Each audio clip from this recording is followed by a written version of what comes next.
فنا فی اللہ کی تہ میں بقا کا راز مضمر ہے، جسے مرنا نہیں آتا اسے جینا نہیں آتا۔ جناب صدر، معزز اساتذہ اکرام اور میرے ہم وطن ساتھیوں، السلام علیکم۔ آج مجھے جس موضوع پر تقریر کرنے کا موقع ملا ہے اس کا عنوان ہے 14 اگست یوم آزادی۔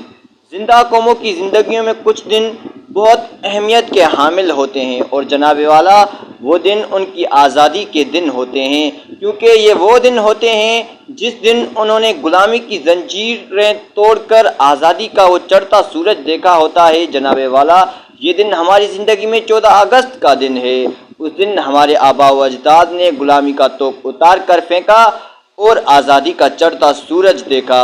جناب عالی، یہ قوم اپنی آزادی کے دن کو بڑے جوش و جذبے سے مناتی ہے اور مناتی آ رہی ہے، اور ہم بھی 14 اگست کو بڑے جوش و خروش سے مناتے آ رہے ہیں، کیونکہ ہم مسرت کے گیت گاتے آ رہے ہیں، شادمانی کے شادیانے بجاتے آ رہے ہیں اور اپنے رب ذوالجلال کا شکر ادا کرتے آ رہے ہیں کہ اس نے بہت قیمتی نعمت سے نوازا۔ جناب والا، اس آزادی کے پیچھے ہمارے آباء و اجداد کی بہت سی قربانیاں ہیں کہ انہوں نے اپنے نوجوانوں کی جوانیاں دی، معصوم بچوں کی معصومیت دی، حتیٰ کہ بوڑھوں کا بڑھاپا بھی دیا۔